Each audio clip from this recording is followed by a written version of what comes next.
And the consciousness in us is cosmic consciousness.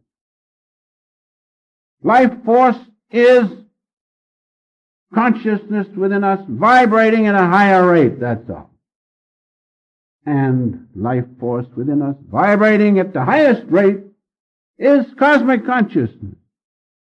By concentration, we have to increase the rate of vibration until it is the same as cosmic consciousness, or the Holy Ghost, or the great Comforter, which is the Word or the presence of God. Isn't that wonderful?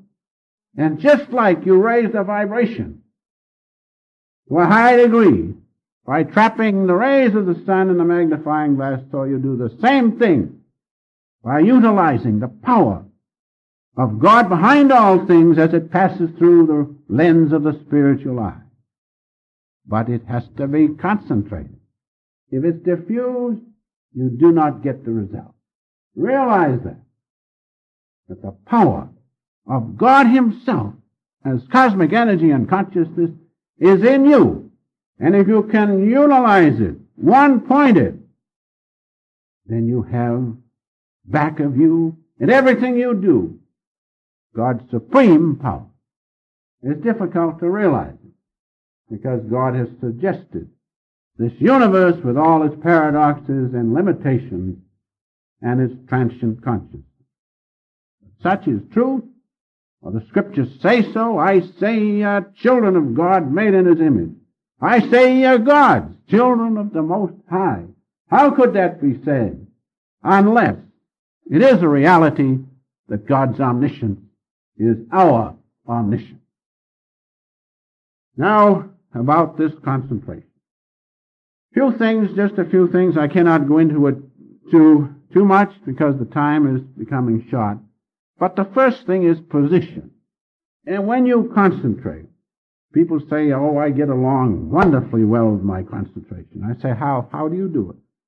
I lay perfectly flat.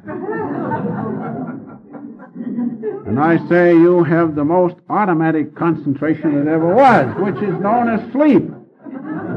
But what good is it? You're unconscious. So I've drawn in my notes a little picture with a little up here and then long like that. Those are the feet. This is the body. But that's wrong, naturally. That's wrong, supremely wrong. But the right way is to sit up straight, of course, as you know. It tells you right in the preceptor, and all of those teachers who teach it tell you, but still you lay flat. Why? Because ages you've been laying flat. Going to sleep, automatically concentrating. It's easier. But you do not get the result. So the first thing is position, and the right position is with the spine straight, that's all. On a chair, cross-legged if you can, in the lotus posture, but the spine, as Patanjali says, must be straight. Any comfortable position with the spine straight is right for concentration. So much for the position. Now the object of concentration is, as I have said this morning, to gather together your scattered forces. Just think. The force and the power in the little atom of your flesh. Well, you've read all about how much energy is stored in an atom. What's the matter? Our forces are distributed. They are not one-pointed.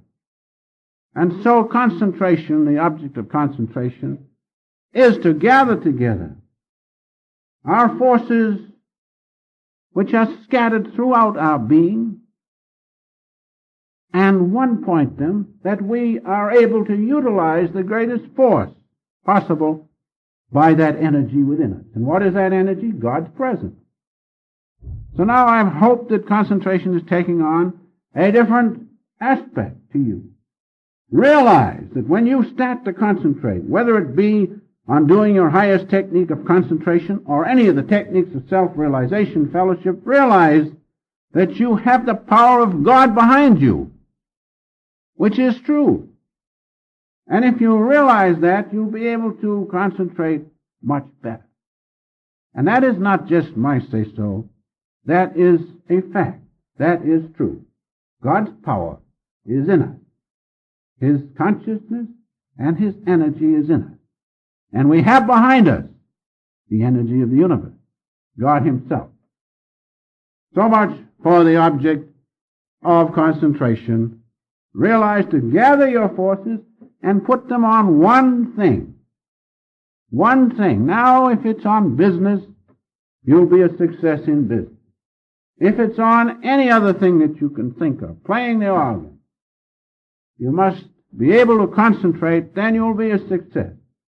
But I think we are interested here more on putting our energy on God, are we not? Why? Because if we have Him, we have everything. Greatest of all, God is ever-conscious, blissful, eternal existence. That's what we want. No matter how we get it, we must have that bliss of God. Now we come to what are the enemies? What are the enemies? What are those things which prevent us from concentrating? I don't think I have to ask you too often. You all know. As you sit to meditate, we find the sensations come and the kinks come, and if you've had rheumatism, you don't forget it. And if the chair is hard, my. Those are the first thing, sensations. Then we get nicely seated and everything is comfortable. Then we don't have any peace because the next enemy comes, thought. Uncontrolled thoughts from sensation. Just like that sound you hear that youngster outside coming in. So we get him settled. I don't hear him now. Then the memory thoughts. 2 years ago, and if it happens to be your anniversary, watch out. Get it fixed. Those are called memory thoughts. Those are the three things. Not only memory thoughts, but memory deep desires, which we bring over. The desire body is made of all those things. Those are the enemy. And now that we know them, we can combat them. Realize that's all the trouble with you. If your mind is running this way and that way, it's those three things are bothering you. So attack them, do away with them. And the greatest way is to realize the presence of God in you. We'll come to that after a minute. Now there are 4 factors in concentration. This is very important. I will not go into it deeply, but just to say the 4 factors are consciousness, which is all we are.